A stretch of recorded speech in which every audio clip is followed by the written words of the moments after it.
Welcome to Move and Improve, where we get behind the scenes of Let's Get Moving. And today we're going to be talking about franchising and a lot more. Welcome, Mark and Don. How are you guys today? Good. Thank you for having us. Awesome. Thank you so much for coming today. I appreciate you both. So, Mark, Yes, sir. I want to first get into, let's do this. You guys give me a little bit of an introduction about yourselves, what you guys have been up to, and then I'll get into it. Okay, real quickly, we're currently franchising a company called Dog Lovers Playground, which is a one-stop shop for your dog, which has everything in it from daycare to grooming and lure coursing, and it's a membership-driven facility. Have a lot of past history in running businesses and companies, and this is kind of a cool passion because it's all about dogs. That's what we're doing as we speak right now. You guys have any dogs? We have two dogs. One is a Corso that will eat you. Wow. And the other one is a Bernese Mountain Dog that will hug you and marry you. I've got a little Pomeranian. I'm sorry. I know, but I love him. All he knows how to do is cuddles, and that's what I want. Yeah. So, Yeah.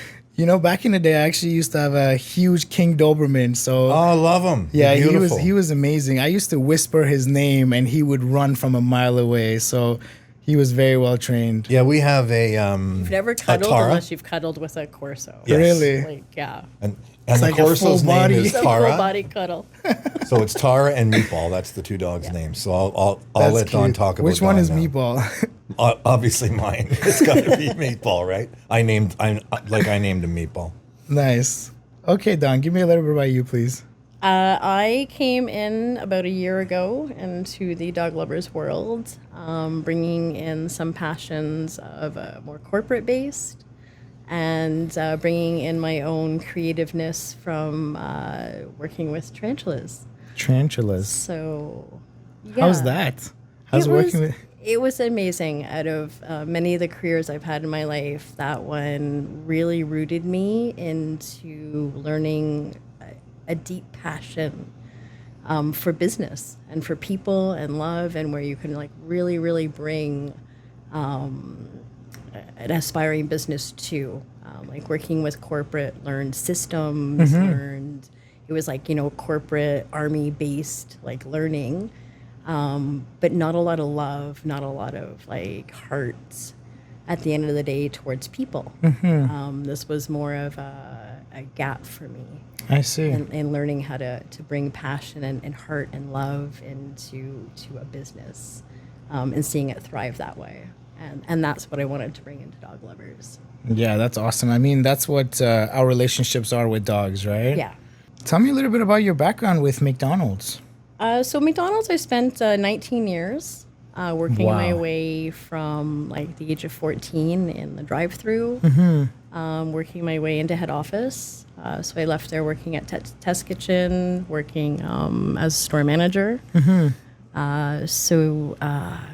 Within that time, I watched, a facility grow from a very small at that point. They owned most of their stores to a point where they had sold off about 90% into franchising. Wow. So you really learned how to work with people and systems and keep them all running, but more on, I would say, the scale of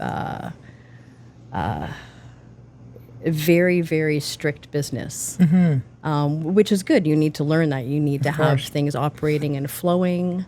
But you also have to remember to keep the people as a part of that. That's right. So when you become a little too big, you can sometimes forget your people. Absolutely. Yeah. That's definitely the tough part.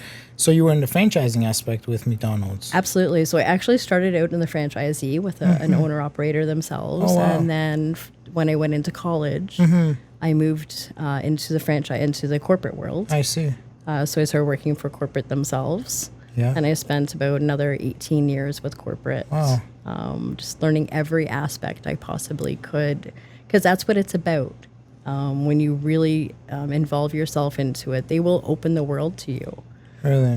You can learn whatever you want to learn within the systems management, because that's what they're based upon. And in the franchising aspect that you were there, what would you say was the best thing you learned that you're going to bring into Dog Lovers? For me, one of the best things would be that strong, solid value that you need to carry. You have to have strong ethics and values that you're going to build your core and your culture around. So culture-based is, to me, very important. Keeping the human in the culture base is even more important. That's right. So to me, bringing that forward is one of the strongest aspects that we can drive from dog cool. lovers. Very cool. So, Mark, tell me a little bit about Dog Lovers and the concept behind it, how it started, and where it is now. About 12, 14 years ago, my son and I went to an event in Toronto called Woofstock, and we noticed that it's all about dogs, and there was a dock diving thing going on, but we also noticed that there was nothing for dogs. It didn't make any sense. A dog festival, but nothing for dogs. Very weird. So I actually Googled, like I can do that once in a while. And I found this thing online where it's called field lure coursing, a giant field, and dogs are chasing a little white paper bag. And I'm going, why can't every dog do that? So I called some people in America who built these things, and they told me what I could do was absolutely impossible. And one lady said it was stupid. The minute she said that, I knew I was onto something. There you go. So I took the idea and I built a little one, and I grabbed my friend's dog, and he's chasing this little white paper bag. I'll never show you what it looked like. It was silly. So I took it to a small little event, and we ran 30 dogs, and people were handing me money, and I couldn't figure out why. I thought it was kind of neat. Then I got a call from an event in Guelph. Somebody heard about it. I went to that event. We ran like 80 dogs. I charged $5. I charged $50. I didn't know what to charge. Yeah. Like, it was silly, right? Yeah. Then, ironically, I got a call from Woofstock, that show that I went to see. Yes. And they need 3 tracks right away. So I said yes. I didn't have it. I just built it. I didn't have staff. I got them. Okay. And, I didn't have Indeed at the time. We just found staff. Yeah. So we ran 1,700 dogs. Wow. And I went, cha-ching, just like you did, right? Same thing. But I realized that we found something at events that dogs could actually do. After about 4 or 5 years, I think we were up to about 25 events in Canada. We got a call to go to the New York market, the World Dog Expo. Wow. We threw everything in the back of a truck. We got stopped at the border for hours and questioned and interrogated. Ended up doing the event and got signed to do 14 shows. Big problem. We aren't allowed to be in America doing any shows. So we had to get LLCs. We had to get lawyers. We had to get trucks. We had to get trailers. I should have had you around for all the moving trucks. So just before COVID, we were at 82 events. So that was about 9 years. Insanity. Wow. From a little tiny thing in a little town, called Goderich, into huge fencing. And then we saw something really silly. We saw a man taking pictures of the dogs jumping over our bars that we had on the track. And then I saw he was selling them to people. And I walked up to him and I said, what are you doing? He said, I'm selling photos. I said, well, you can't do that. This is my track. Oh, no, I can. So after the argument, I said to myself, if he can do it on my track, I can certainly do it on my track.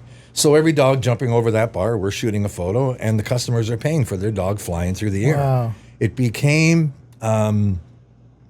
what I believe is almost silly but amazing, because we ended up at the Canadian Pexpos right here in Mississauga.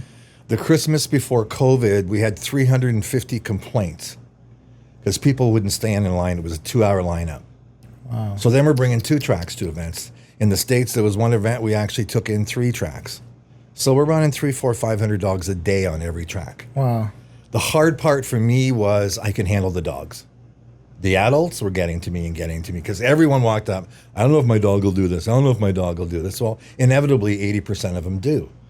But they were just after a while, they said the same thing over and over and over again. And I saw the addiction in the dogs in some cases, which was a little nuts. They had to drag them off the track because they want to chase that little bag. They're screaming, all the hound dogs are literally screaming. A lot of adults saying, my dog never barked until he did this, which was cool. Of course. And then COVID was actually a bad thing, but a bit of a break. And we came back with a lot of shows. I sold the American business. But the reason I'm here now is we had our number one question was, my dog wants to do this every day. Where? Answer, nowhere. Why don't we put it indoors? I took ego away and I said, if I just build a track indoors, how often are people going to come and run their dog and then leave? They're there 10 minutes. It's boring.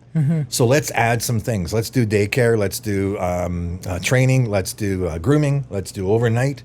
Let's add everything you could possibly want, a one-stop shop. And that's when Dog Lovers Playground was born. That's where we are today. Where is that located now? In Belleville, and now as of real soon is Newmarket, and the next one's Brantford. So that's in about a year and a half. Yeah, I can't imagine it. I really want to come see it. I feel like my dog will probably be that 20% that won't run after That's it. because of you. You have to come in and say, my dog will do this. And your dog will. I can show you. I've tried so many toys. I feel like he's like a professor. He just sits there and just looks at things. He's just like, I'm too cool for anything like that. So that's why I feel that way. But I would love to see him be excited about something and chase something. But in my first year, guys, just so you know, I did about 5 interviews. Every single interviewer, like this gentleman here, had to talk about their own dog. See? It's endless. It doesn't stop. He's got to bring the dog and charge him. Okay? Like, charge him a membership fee. If we can't get him running the lure course, at least we can get him playing the play park. Yeah, And that's the because cool it's an indoor aspect, play park, too. Is that if you can't and you fall into that 1%, Yeah. then we do have something for you. Yeah. So because to me, this is the YMCA for dogs. This is That's cool. the facility where you can come to. Belleville's done an awesome job at having ball pit play and a really scent cool and concept. scent detection and just one-off little play groups that pop up every week just to keep your new little family member entertained, because Absolutely. we understand we live in a culture now that doesn't have pets. We have family members. That's right, So, exactly. and that's what we're leaning towards is, trust us with your family, Mm-hmm. because we are your family too. That's really cool. So you're paying $10 for your dog to actually come and run the lure course at a pet expo. Yes. Or for $50 a month, you can bring him every single day. While you're there, you get your dog groomed. Oh, you're going away? Okay, so I'll take care of your dog so it's everything. It's That's a little amazing. bit. We do, and we're very, very proud of this one. And I think it was people like Don actually talked me into this. We do what's called reactive night. There's a lot of dogs out there that cannot attend facilities. They can't go anywhere because they'll attack other dogs. You get the whole place for half an hour with a trainer, and your dog gets to run the lure course, play in the play park, and just have a half hour all to himself. And usually the trainer will help you with that reactive dog. And that became a hit in Belleville. And I know that Amir will do it because there's a lot ever since COVID, there's a lot of reactive dogs. So it's just another thing that we add, right? And there's a lot of dog owners. When I got my dog, having a Candy Corso, I got to learn a lot about how I needed training and how training should be accessible for everybody. Yes. Because that's how our dogs are benefiting. It's not that we have reactive dogs all the time. We have untrained humans, Exactly. basically, with dogs that absolutely we correct. should not Yeah. have. That's right. And with proper care and proper attention and just being able to get them out and socializing Yes. and teaching what socializing is actually about Absolutely. and proper training, we can now get along with our dogs. We can get along with our people. We don't have to feel trapped. I love that. Yeah. I feel like now that I think about it, there's like almost nothing out there where you can take your dog, other than a dog park where they're just sniff And you something. could get into play a with- fight with somebody. Yeah, oh, And they're absolutely. unsupervised, unvaccinated. You don't know what's Unvaccinated, going, where exactly. we have that all covered. We want this to be the safest place That's for really your cool. family to come to. And while you're there, let's learn something. I'm going to come. I'm going to come check it out. Okay. Because, recently I heard something, it stuck with me. Our dog's world is as big as we make it. And me and my wife, we're always very considerate of never leaving him at home alone. Like if we ever do, it's maximum an hour, 30 minutes that we have to do something urgently. By the way, my wife is also opening a dog grooming business called Wags to Riches. So we're also in a pretty similar business. Yep. But she's only doing grooming and I think that's about it. Just grooming. It's a good business. She's in middle of downtown, right by the Blue Jays Right stadium. downtown. Yeah. It's really funny because on this side of Spadina, on the west side of Spadina, there's like 4 groomers. And on the left side, there's none. So I was thinking that might be a really good area for her because she's going to have no competition and there'll be a lot of condos and she could potentially grow a Right really there. big business. Yeah. So now she's working on her renovations and building the whole place. She just got her permits. Everything's all done finally. Good for her. Thank you. So we're definitely dog lovers ourselves. And I can tell. we want to make our dog's world as big as we can. right? So, and we made him a service dog, so he can't get rejected anywhere. Now we take him everywhere. What did that cost you? $169? Come on, something like that. I know it is. I have You a know- service you know dog better. now. Yeah. But I got to do what I got to do to be able to bring him to these type of places without him getting rejected, right? Well, and that was one thing that I looked at, and it says, so what can we do to have people not feel like they're abandoning Exactly. their loved ones at Exactly. home? So that's why I came up with like the drop and shop. Yeah. Right. We want to be close enough to facilities, to malls, to places where, you feel comfortable, us. You're going to come and say, hey, take care of Peppa. Yeah. For an hour, I got to go get my hair cut. There you go. And while Yep. you're there, we're going to cut Peppa's hair too. So $20, 2 hours, we'll watch your dog. He'll have a ball. Yeah. He'll chase the lure. He'll have a great day. And then you're That's not leaving amazing. him at Yep. home. You're not leaving him in the car. You're not feeling like you're abandoning or leaving anybody. So they're just as important as, Absolutely. There's finally a place where you can actually intentionally take your dog for them to have a good time. Absolutely. And that's really cool because And they will. Because there's just not many concepts out there. There's nothing really I can think of where you can say, you know what, I'm going to take my dog there for him to do things, for him to have a good time. I feel like there's nothing like that. Well, I'm sure Amir will tell you because he was just in Markham. It's I don't know what word to use, but like they open the doors at 10 o'clock and we have a lineup of 60 people at 10 after 10 just to run that lure course. This is crazy. And it is crazy. And I've You seen guys need to some, open more like I said, locations. like a 2.5 Really hour. fast. Well, you know what? I'm hoping to. We have some irons in the fire with some large companies too, but I'm leaving all of this on Amir. If we don't make it, it's all his fault. Just kidding. Yeah. I think a smart way, like Belleville's been the one that we've actually learned a lot from. If you remember your first one, if it went perfect, I would have to tell you you're not telling me the truth. Of You have course, to learn. absolutely. So now, our next one's going to, like a better and better and better. And I know after our fourth or fifth one, we work with a franchise company right now. It will then just go boom. We are stepping into Texas in October, November in Houston and Dallas. Very nice. I'm a firm believer. I'm not picking on Canada, but this concept in America will go absolutely insane because your buildings are a lot cheaper. Your square footage is cheaper. But you can Absolutely. charge the same amount of money to the customers. That's true. So they have a lot of individual daycares, a lot of individual grooming shops. So we've combined all that into one place. So you can get everything on the same day, all in one shopping day. And your dog's going to have a riot. But we literally do have people coming in every day running their dogs on the lure course, every single day. Wow. And that's okay. That's That what is a so membership's cool. all about, right? That is so cool. then I they're feel like buying you got to some raise treats the and- prices, man. Now let's get there. Let's get the people in the door. Like we're course. like I'm pretty fair that way. Let's get them in the door. And then if you have to raise a little bit, just take it slow. And we want the community in. So our philosophy is to build a place where community can come to.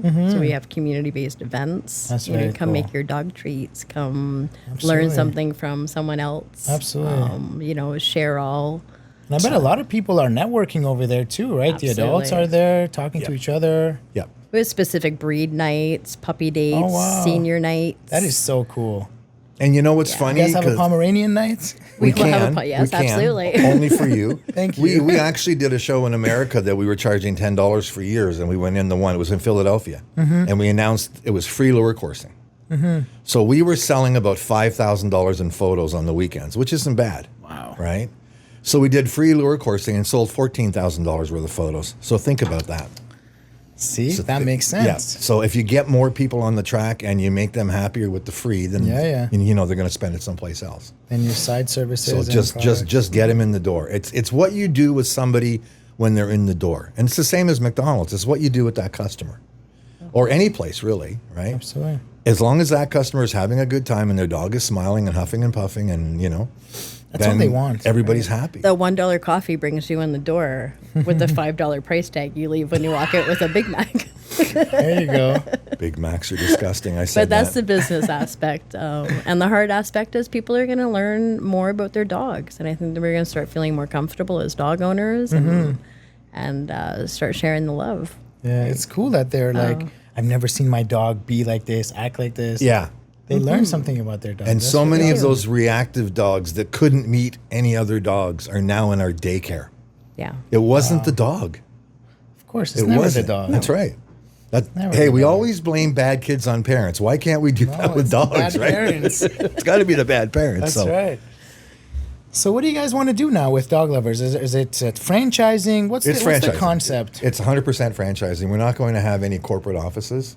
Okay. We want to build the Belleville a team. one, right? That's the That's corporate one? where we live. Okay. But I sold that as a franchise. Oh, I see. And now Newmarket, and then Brantford's next. Next step is a franchise show in Toronto in September, and then Calgary, and then the USA. The goal at the end of next year is to have up to 10 franchises. I want to have a kids' day where we have an expert walk in and teach your children. What if a dog runs up to me? Like little things like involve your family. That's smart. And she wants to do, is it beer and fish? A $5 meal for the dogs, and then pancakes on Tuesday for the dogs for $5. So there's a lot there's a lot more cool ideas. What I like about this you is can do so much. half of the ideas we have like today we didn't have 3 months ago. Yes. We're just we just keep thinking. What do dogs like to do? Of course. Like the bubble day. They're all chasing bubbles all over the. Really? Yeah. Yeah. I didn't know they like bubbles. Like, I don't know everything about dogs. And creating jobs for people. We're looking to create and That's really hire. cool, We're of looking to push the training market, the grooming market, Absolutely. the daycare market, managing. Absolutely. And teaching people along, like internally growing people. We're not always looking to grab people from the outside, but to internally grow Absolutely. and make people want to be owners and want to expand and show them. The people we have right now working at Belleville, they can't wait. Just like, when's the next one? What can we do more? So that really passion cool. is amazing to see in people. Yes, that's right. Yeah, you would have years of experience in vetting and finding franchise owners. We're being very picky.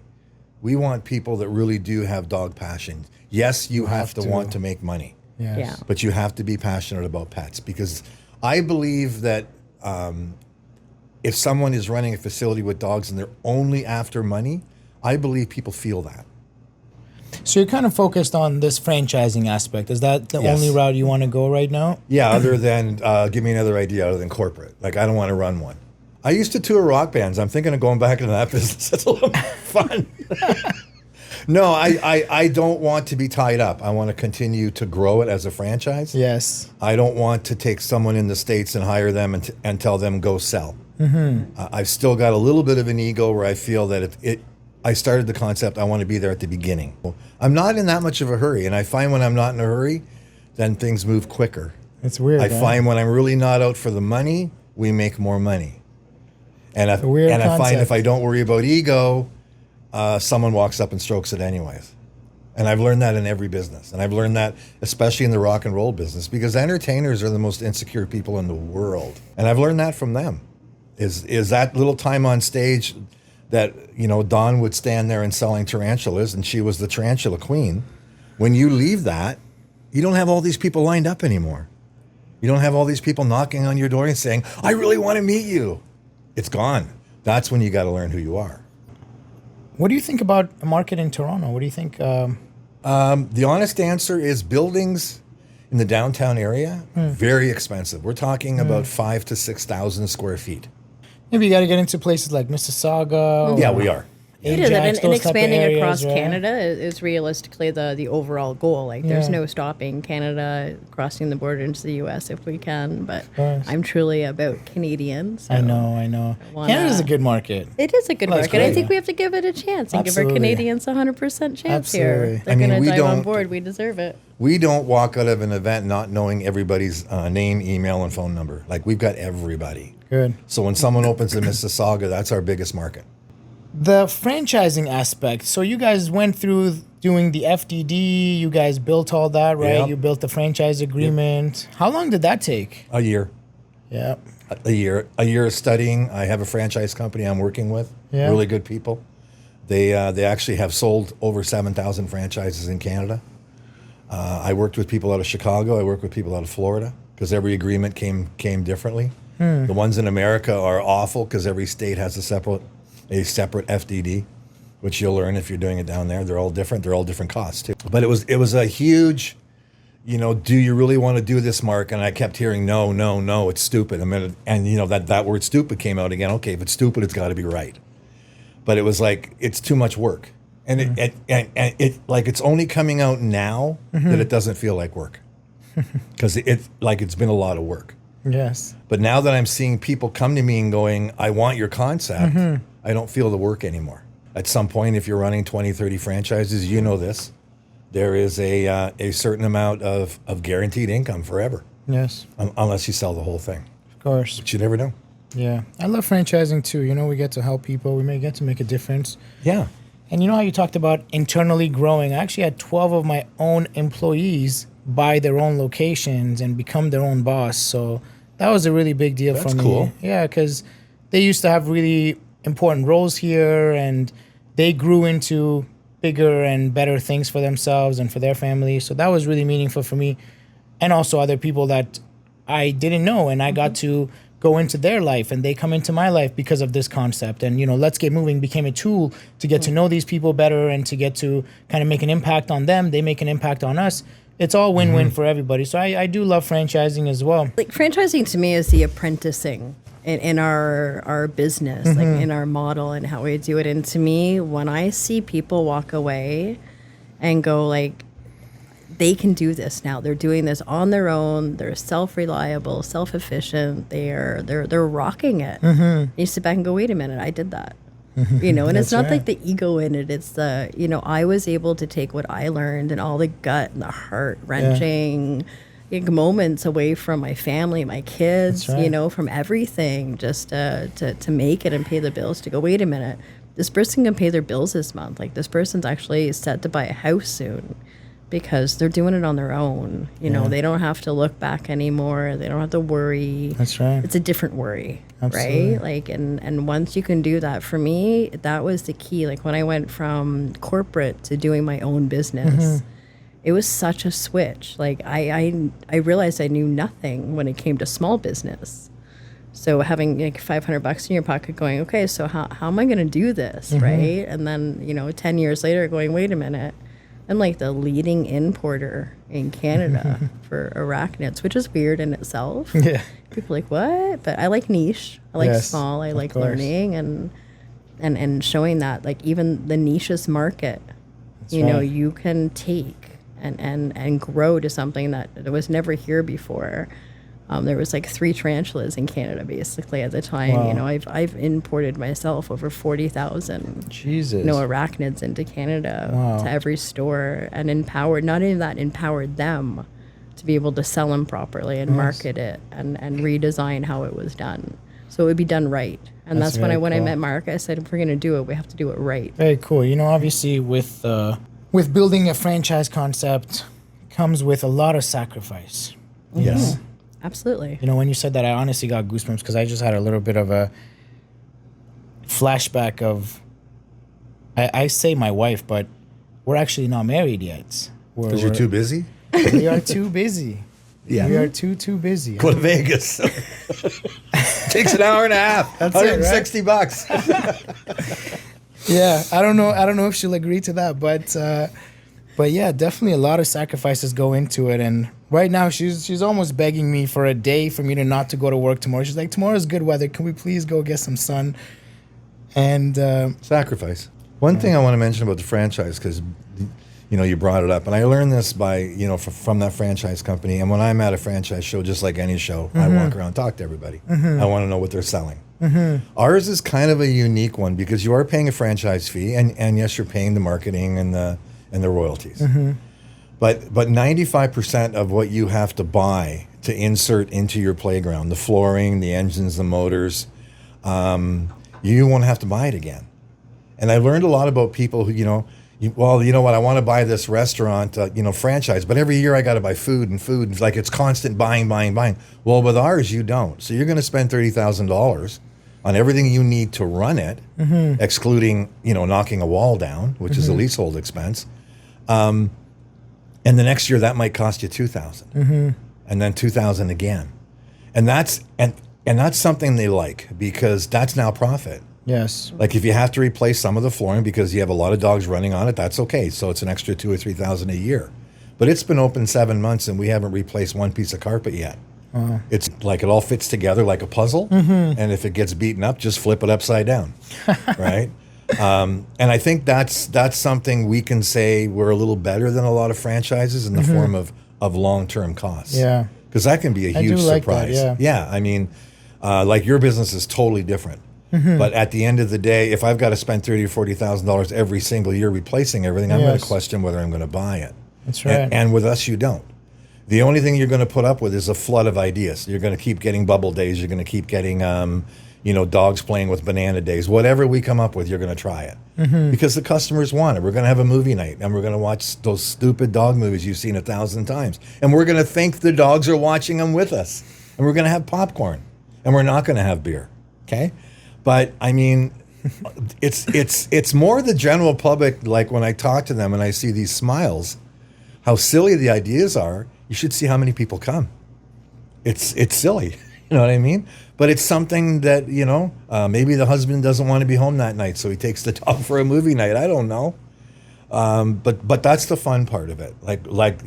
When we go on our systems and find out 30 dogs walk through that gate all in one day, that's 30 people that are happy. And bringing community together, you've got people sitting at home with their dogs. Why can't they just have a fun facility where they can all meet Seriously. with their little ones, I like that.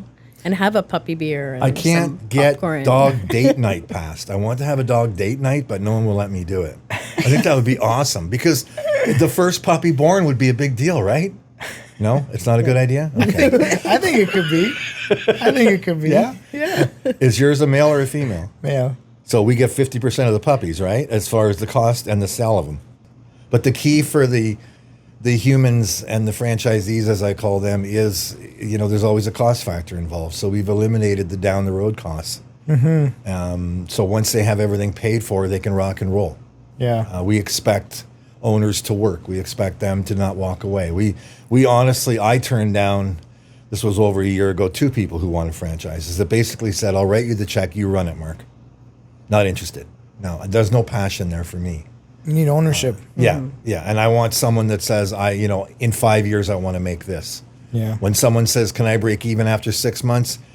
It's possible. The odds are slim. But look at a year. Because if you go talk to Tim Hortons, you're looking at 2-3 years. And that's not even going as well as it used to.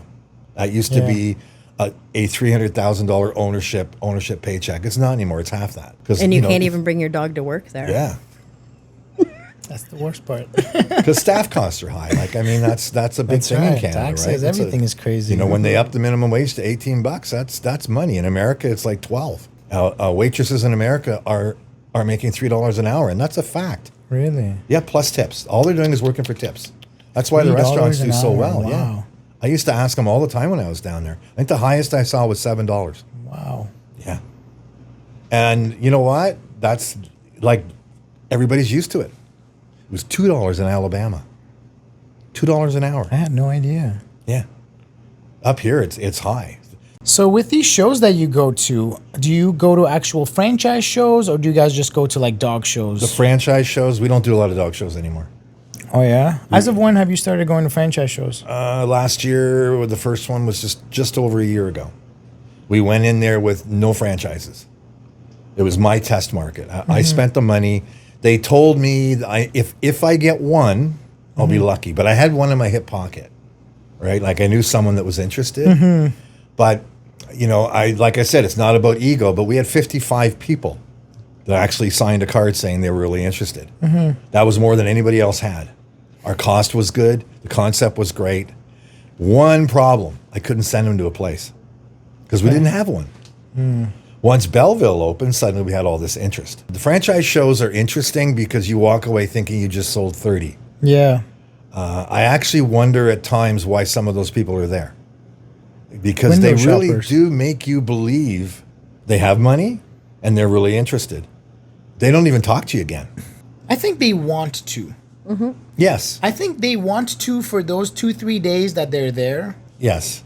And then they get sucked back into Life. every day 9 to 5. Yeah. And It's just that they're starting. They feel they can't do it anymore. They they're lose like, it. oh, But it's far fetched. I don't know if I Yeah. can do this. I don't know if I can do that. I don't see it in myself. They don't believe, right? They don't believe in themselves. That's the problem. It's you know? hard. there's no franchising course in college that you're taking, right? These are things they're pumping into you. So this is the part of the industry where we have to self-teach. We need to self-regulate. We Motivate, need to motivate. We need to tell people you can do this. That's right. Because at one point it will be a lost art.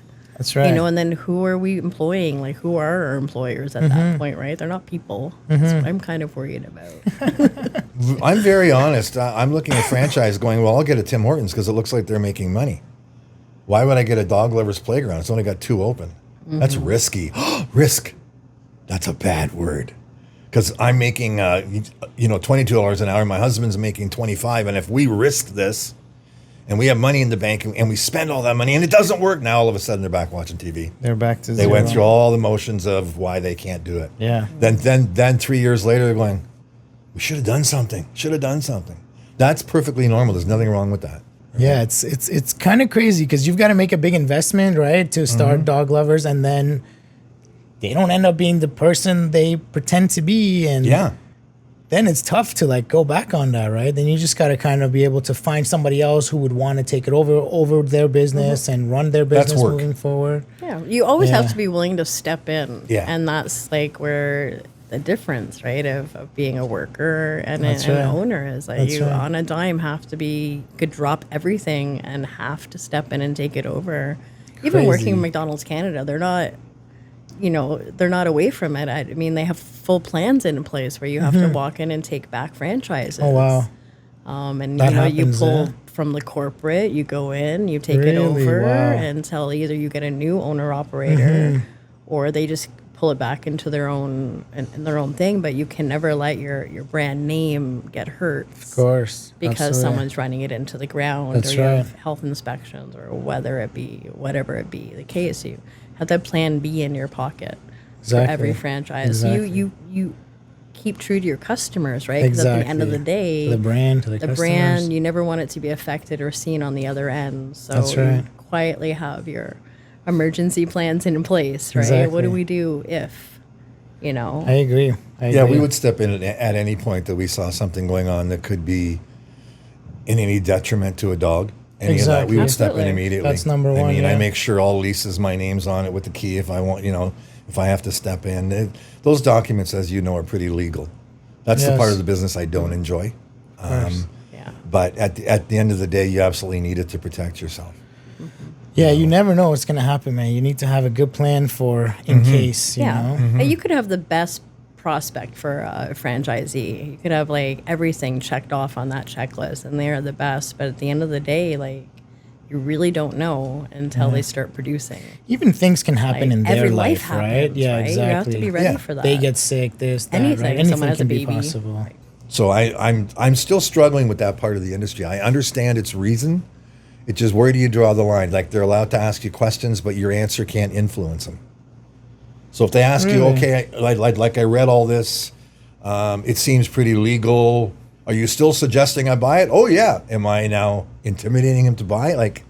I find it kind of weird. No, I don't think so. And my franchise people I'm working with, one of them says, just be relaxed with them, and the other one is adamant, don't say nothing. You're better not to speak to them. Really? But they sold every Mary Brown's in Ontario and Canada, for years. So they're really picky on that stuff.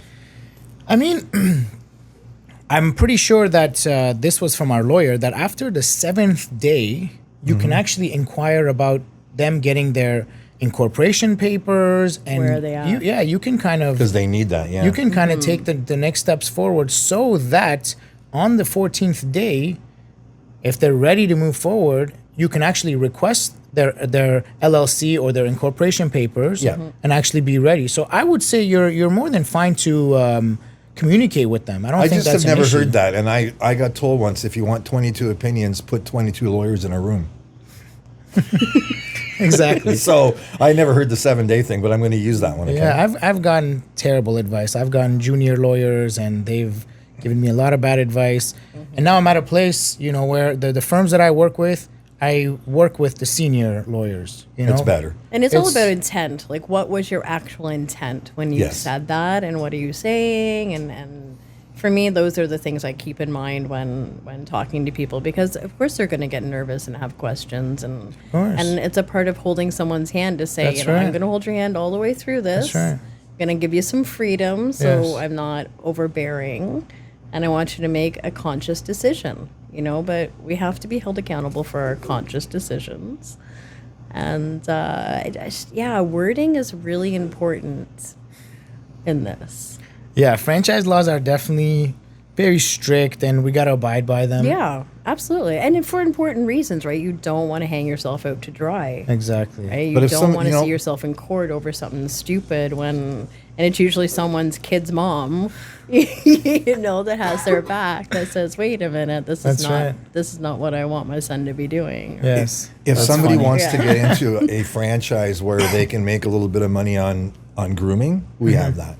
If they want to make it on daycare, we have that. On the lure course, we have that. On the play park, we have that. So you name it, and we have it. Like if your dog needs training or he wants to be an agility star, we have trainers who just train agility. Really? So if someone wants to get into a franchise like a Dogtopia where they only do daycare, and we're taking their customers, thank you, Doug. Why not pick the one that has everything? I believe that the more streams of revenue you can create for them, the better. Yes, absolutely. For everybody. Could you look at a phone 450,000 times in 12 years and go, oh, that's the cutest dog I've ever seen. I had to do that. You're not going to do this to me. Oh, no, it's on the front, isn't it? Is it your wife or the dog? My dog. Oh, Oh, it is cute. See, I said it. Look at how cute that dog is. Why do you think I got meatballs so I could show pictures? Come on, I want to show pictures. But that's what I saw over 500,000 times. That's bragging. It wasn't fun. Because some of them weren't that cute. I'm sorry. You get some of those little bulldogs and all that noise, and you don't get photos from everybody's vacation asking on what spider is this. Yeah. Well, yeah. There you go. That's different. So I can include it in everybody's vacation because they'll ask me, "Hey, I found this spider in my room. Is it poisonous?" I'm like, "Don't eat it. It won't be poisonous." So with regards to the franchising, now where are you guys at with other aspects of marketing and trying to get the name out there? The shows are phenomenal, right? Like I sold over 45 locations within the first 9 months just with shows in Canada. And with franchise shows? Yes. Okay. We had a lot of good presence here. We had a pretty big brand, and that helped us a lot. But with regards to other than shows, what else are you guys going to be doing That's her to stuff. acquire more franchisees? We're going to hire someone to phone people. Shows are good, right? To me, shows and being out there, having the lure course itself represent dog lovers out there to show them an aspect of it. And then being able to talk to people, I think, is number one. Having a good online presence is definitely number two for me. So we want to make sure we're there. We're reachable. You can see us. Our brand is solid across the board. Yes. And every store is going to, our key is to have every store basically the same. So your experience from one to the next is never going to change. And keeping that consistency, 101 is put into everything. That's really cool. We want to be able to not just do the franchise shows, but get out there into the smaller local markets. Yes. So we're in your town. We're showing you what the lure is about. We're showing you, come here. We've got daycare. We've got the professionals. We're hiring the right people. And I think once you come in and see it, you're going to go, wow, like there's nowhere else to go. They've covered it all. Yeah, I think calling to convert previous businesses to your brand, I think that's a really big deal. We've done that a bunch of times. So it's a matter of finding even a groomer who's just like in your wife's situation where she's just doing grooming, and maybe it's just not covering the rent. What other aspect can she put in there? Exactly. Maybe it's, hey, while you're here, play on the lure course, and then so you see how it grows. When I first met Amir, I was like, let's bring the people in and let's do some baking. Let's bring the community together. That was my goal, because I think everybody who comes in there in the community is going to go back out and bring their friend, because this is the place to be. That's right. In the next couple of months, all these emails we're acquiring from all these customers, we'll send out a blast. And we'll send them to the website, because obviously we have a franchise page, and we'll say, your dog loves it. How about joining our team? That's right. Because we already know they're dog owners and dog lovers, and they love lure coursing. So that's one way of gathering your your people. And it's keeping in touch with them too, which is important. And creating a community page where people from other areas can start sharing their experiences, their stories on why they should, how their dog's improved, how much, you know, training itself has improved them and their happiness with their dog. Absolutely. And their family. Even if it's a matter of someone being able to keep a dog, you know, because they were finally able to find a space that they could go to that was affordable. Right, because we're getting places that are very unaffordable. It's like kind of like the daycare what we have with our own children. I see. You know, where how am I going to have a job and have my loved one too, right? So let's make it, you know, even across the board, wherever we go, we know what we're going to get. Same standards. That's you know, right. same pricing. You buy the like $50 membership, you get 10% off grooming, 10% off everything else. You are now a member of something. People That's love really being nice. members. Of course. Membership and for work. there's an email going out to the membership group, and then there's an email goes out to the masses, right? So the members will, you know, I'm trying to institute it where every month the members are getting a gift basket or something. Very nice. Or they're getting a gift card to Ren's, to which I get 10% every time they shop there. Nice. So our dog food's free. I like that. But no, anyways, those are things we're, you know, bringing in almost on a daily basis. Yeah. Let's get them in the door. They really don't care about that 10%. They just want to be members. Of course. And then I if we can agree. keep using that word, because I joined gyms. Obviously you're a gym guy. I think I'm still paying for 3 of them, and that's back in Toronto. So, I mean, like a lot of them stopped coming for a bit, but the membership money keeps coming through. Yeah. And they're going to come back in the wintertime. So if you keep it a reasonable amount, they're not going to cancel through the summer. That's right. If they hear, okay, I'm not going there because of the summer, because I don't want to go there in the summer, but they hear there's a special day, they may come to that. That's true. Because they're members, they're allowed to. That's true. So, And one good thing I learned, even from our awesome gyms that are out there, is having stuff online. So if they can't specifically make it, also make it available online for their Smart. members. Yep. You know, Very so smart. like when I was with like the YMCA, Yes. you know, they started making their classes online, so you could Yes. like you didn't have to make it in if you didn't have Smart. to. Yeah, that's and very to me, true. that's still keeping them as a member. That's very You know, I true. don't have to make it today, but I don't also have to miss a cooking class that I really want to go to. That's very true. Yeah, I just Yeah. actually joined a new gym near my house. I left Lifetime, which was kind of like 30 minutes away. I loved that place. I I love there. Lifetime, my Me too. favorite. And I actually just requested to put my membership on hold, and they Okay. said, you know what? We'll keep charging you $15 a month instead of full membership. We'll give you all the online aspects. You get the online training, all that stuff. And I was like, okay, I'll just keep that one for now. It's Right. cool. So you can at least have like a on hold aspect of the membership, you know, something Without like that. completely canceling it or losing it or, Yeah. or letting go, and That's right. and keeping the community together, because we always forget how important Yeah. the community aspect really is of it. You should create a Facebook group so that everybody's in there. Everybody can communicate. That's a good way to keep everybody in touch together. Actually, we have not done Absolutely. that, have we? That's a No, good not one I yet. think you should do. Okay, we'll take that one for sure. You should also email all the members and offer the franchise business as well. Absolutely. Yeah, Never and thought of that is, either. Yeah, That so would be a good one as well, because those guys are dog lovers, right? You already ticked off the number one important aspect to yourself. But why right? would you email Belleville members opportunity for a franchise when there already is one in Belleville? because they might want to. Maybe they're coming. Maybe they're coming from 30, 40 minutes away. Maybe. Maybe they'll be interested to open a business 30 minutes away, since already Belleville is taken. We'll drive 30 minutes to here or there Yeah. and open a location there. Maybe they know friends and families. You have to use the list you have, the list that of people that come in. I'm sure you get their emails and stuff like that.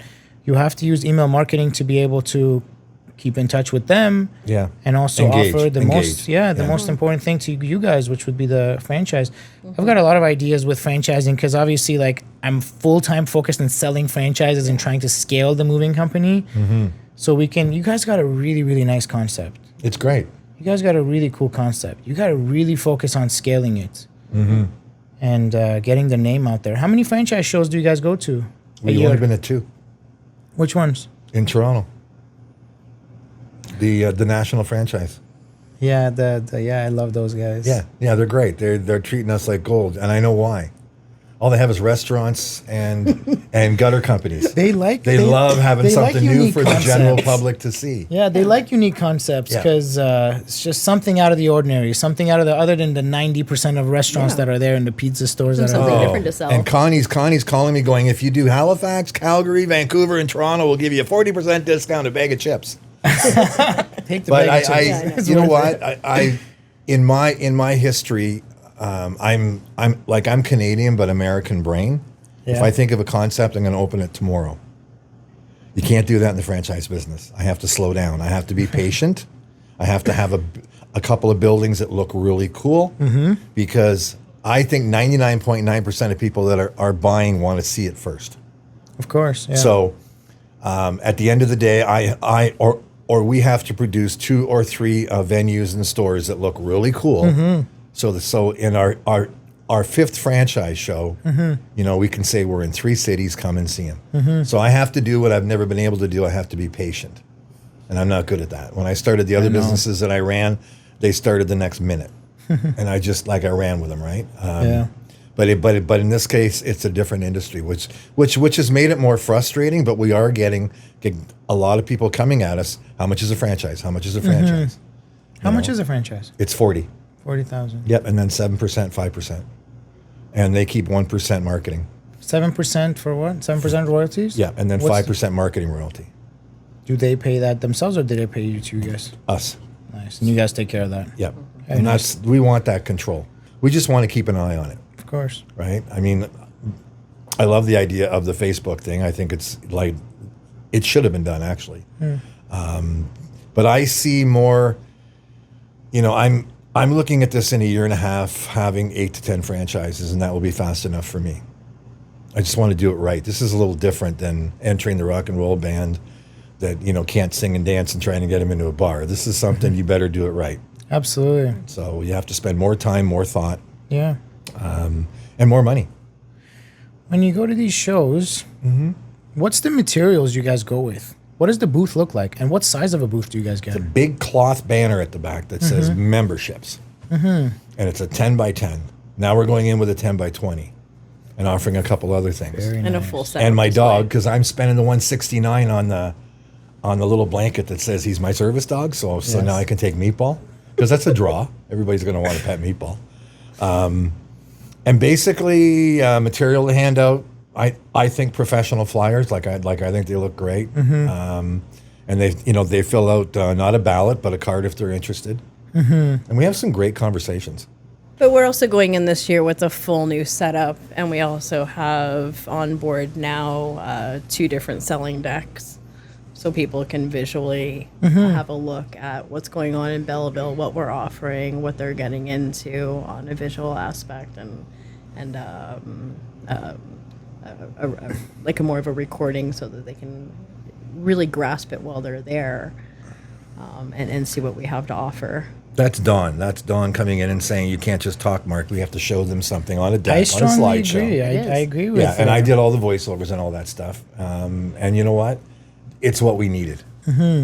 With regards to Belleville, would you say it's like the perfect location if you were to record videos of it? Would that be a good We're going example? to show? shoot video. Yeah. Is it perfect? It's probably 80%. I think Newmarket will be the more perfect one. Yeah. When is that going to start? When? Yeah. July 15th, apparently. Oh, wow. That's the opening day. That's amazing. Congratulations. But the absolute opening day is actually September 1st. So they're going to walk their way through it for a while. Mm-hmm. A soft opening and then have a grand opening. Of course. And then we'll go in and do that big Newmarket show with our 2 lure courses and grab them 1,000 customers, Very nice. which would be really, really cool. It's like upstairs, almost 6,000 square feet and then 4,000 downstairs. Wow. We won't use the downstairs for probably 6 months to a year. Oh, yeah? But it's the perfect setup. It used to be a Dogtopia. Oh, really? Yeah, so we don't have to knock any walls down. We don't have to do anything. Just paint her up and clean her up and put our logos and our fantastic logos up like this everywhere and make it smile. Like we have a giant, and this was Dawn again. I usually take credit for it. A wall thing. Mural. Yeah, it's a mural. It's got 8 dogs on it. They're the happiest, smiley dogs you've ever seen in your life. And people walk in and go, wow. Well, that's the wow factor, and I believe in the wow factor. Right? Absolutely. And I know the sign we're looking at Newmarket is a giant one across the top of the building. There's your wow factor. You'll see it from the highway. Well, and really the wow factor is when you walk in and you see this facility that, my dog owner, I can stand there and watch. There's beautiful glass windows all through it. I can see it. That's I can cool. see the safety and security and the love that's been put into this place. And once we rebrand it and we clean it up some, it will be completely dog lovers. That's and that really room cool. will be the lure course room, and there's not enough room in there for the adults, which is perfect. Just me and the dog. I can just play with the dog. I don't have to answer any questions. That's awesome. So It's exciting. got a wide open kitchen. There'll be places to sit and enjoy. You can talk to other clients that are there and Very nice. and really have a community So base. you don't go through the having to get a building. Like your franchises don't have to No. get a building, right? No, you know what's funny? Actually, when we did our shows in Canada, we would bring the trucks inside the shows. We would have a huge awesome, yeah. 26-foot truck, and we would get like a 10 by 10 booth. Right. And across the booth, we would have our huge truck. It would be like 35 feet, huge truck. So they would be like, what's this business? We'd be like, okay, so you need to get a truck. And they would turn around and be like, whoa, I didn't even notice that was you guys. I was like, yeah, so You don't need that made office it- space, but you need this. yeah, that made it easy, right? We would show them the Nice. truck, and How'd you do overall at the shows? the shows were really phenomenal. I think in Canada they were really great because a lot of people actually knew us, especially in Toronto, and that's why we were able to open about 15 locations just in the GTA. So that really Perfect. helped. And then when we went to US, we went with videos. We got a huge projector. We had good videos of our trucks, of our locations. I have a couple big locations here of my own. When I started initially, they got pretty big. So those were the ones we recorded. Nice. We showcased those at the shows, and people are able to see, oh, this is how you kind of dispatch a truck. This is how the trucks look like, and so on and so on.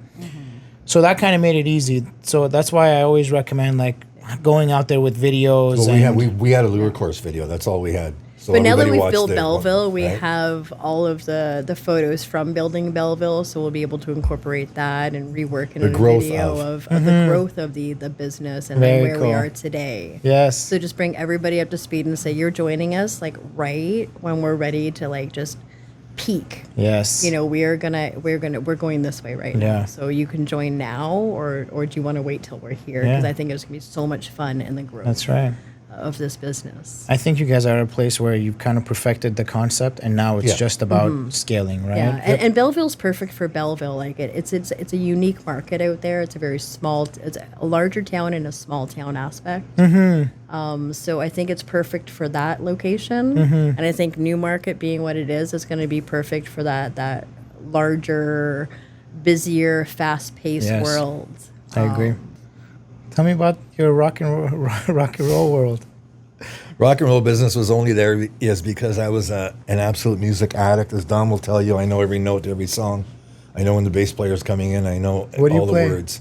I sing and I play a little guitar. I don't wow. sing well. I'm in a church choir, but I don't. I was the hippie that played in a band called Red. There was 4 of us with red hair. Nice. I remember getting $45 to play at the Y. We didn't care about the money. We weren't Yes. going anywhere.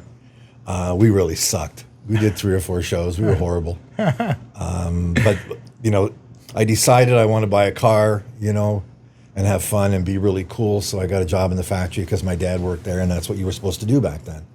But the itch, it never went away. So I started, after about 8 years in the factory, I said, how do I do this? I have to get a band, or do I have to get a bar?